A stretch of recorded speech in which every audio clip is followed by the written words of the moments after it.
बिस्मिल्लाहिर्रहमानिर्रहीम। अस्सलाम वालेकुम। मेरी YouTube फैमिली को अफशा के दस्तरखान में खुशामदीद। आज मैं आपके साथ बहुत ही ज़बरदस्त और आसान मटन वाइट कढ़ाई की रेसिपी शेयर करूंगी। वो लोग जो मिर्चें ज़्यादा पसंद नहीं करते और मटन कढ़ाई खाने का शौक भी रखते हैं, इनके लिए तो आइडियल है। गोश्त भी परफेक्ट टेंडर होगा और जायके में इतनी मज़ेदार होगी कि आपका पेट भर जाएगा पर दिल नहीं भरेगा। ये जल्दी से अपनी रेसिपी का आगाज करते हैं। अगर आपको मेरी वीडियोस अच्छी लगती हैं तो सब्सक्राइब का बटन दबाएं और नीचे जो बेल आइकॉन दिया गया है इसे दबाने से सबसे पहले मेरी रेसिपी की अपडेट आपको मिलेगी।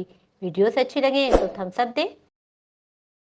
सबसे पहले मैंने आधा किलो मटन का गोश्त बॉईल कर लिया था ताकि टाइम सेव हो सके। कुकर में सिंपल तरीके से आधा किलो मटन शामिल किया और 2 ग्लास पानी ऐड किया और तकरीबन 20 मिनट तक इसे प्रेशर कुकर में पकाकर 70% टेंडर कर लिया है। अगर इतनी कसर नहीं रखेंगे तो कढ़ाई बनाते हुए बोटियां टूट जाएंगी। 20 मिनट पकने के बाद इसमें तकरीबन 1 ग्लास यखनी मौजूद है जिसे मैं कढ़ाई में शामिल करूंगी।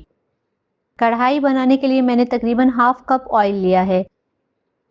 3 अदद नॉर्मल साइज की साबित हरी मिर्चें ली हैं और 2 अदद मीडियम साइज की प्याज जिसे मैंने रफली कट कर लिया है, ये दोनों इसमें शामिल करूंगी। प्याज और हरी मिर्च को ज्यादा फ्राई नहीं करना, सिर्फ सौते करना है क्योंकि इसे ब्लेंड करके इसका बैटर तैयार करूंगी। प्याज अगर ज्यादा फ्राई कर ली तो फिर कढ़ाई वाइट नहीं रहेगी। प्याज और हरी मिर्च सौते हो चुकी है, इसे मैं प्लेट में निकाल लूंगी।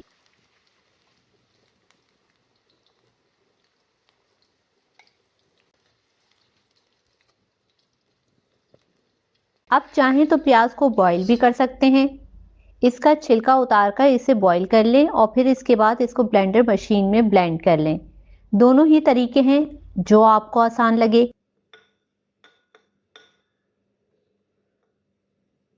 अब इसमें शामिल करूंगी दही 1 कप, मटन की यखनी 1 कप इसमें शामिल कर दूंगी और इसे ढककर ब्लेंड कर लूंगी।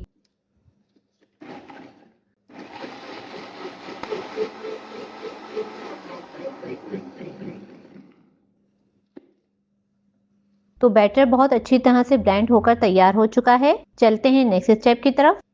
बचे हुए ऑयल में लहसुन अदरक का पेस्ट 1 टेबल स्पून शामिल करूंगी और इसके साथ ही आधा किलो बॉयल मटन शामिल कर दूंगी। मटन को 1 से 2 मिनट तक फ्राई करूंगी। लहसुन अदरक में फ्राई करने से गोश्त में जायका पैदा हो जाता है, साथ साथ गोश्त की मकसूद बू भी खत्म हो जाती है। अब इसमें नमक जाएगा हाफ टी स्पून, काली मिर्च जिसे दरदरा कूट लिया है हाफ टी स्पून शामिल करूंगी। काली मिर्च को कूट कर शामिल करें, इससे कढ़ाई ज़्यादा खुशबूदार बनती है। जब कढ़ाई का ऑयल ऊपर नज़र आने लगे तो इसमें बैटर शामिल कर दूंगी जो अभी मैंने ब्लेंड करके तैयार किया था। मैं इसका सिर्फ पानी खुश्क करूंगी। मटन इसी पानी में गलकर तैयार हो जाएगा। 10 से 15 मिनट इसे ढककर मीडियम फ्लेम पर पकाना है। मिलती हूँ आपसे 15 मिनट के बाद। 15 मिनट हो चुके हैं और अल्हम्दुलिल्लाह एक्स्ट्रा पानी तकरीबन ड्राई हो चुका है। मसाले को अच्छी तरह से ऊपर नीचे कर लें। इस स्टेज पर लेमन जूस 2 टेबल स्पून शामिल करूंगी।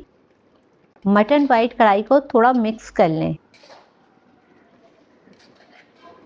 और तकरीबन 2 टेबल स्पून क्रीम जाएगी।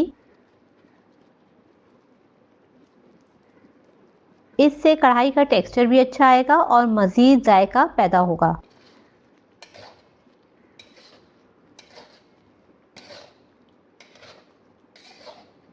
और जायकों को मज़ीद बढ़ाने के लिए इसमें 2 टेबल स्पून बटर का इस्तेमाल कर रही हूँ। आप चाहें तो देसी घी इस्तेमाल कर सकते हैं।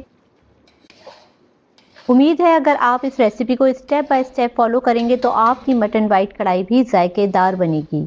तो अब ये कढ़ाई बिल्कुल तैयार हो चुकी है। तकरीबन इतनी ग्रेवी इसमें छोड़ दूंगी कि इसे बिल्कुल ड्राई नहीं करना है।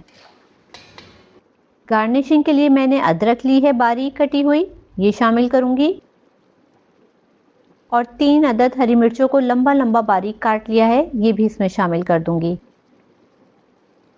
और कुटी हुई काली मिर्च हाफ टी स्पून ऊपर से छिड़कने के बाद इसे 2 मिनट के लिए ढक दूंगी ताकि मसाले की खुशबू इसमें रच बस जाए। गर्मा गर्म मटन वाइट कढ़ाई बिल्कुल तैयार है। इसे गरम गरम नान के साथ सर्व कीजिए। पहले टेस्ट करके आपको बताती हूँ। बिस्मिल्लाहिर्रहमानिर्रहीम।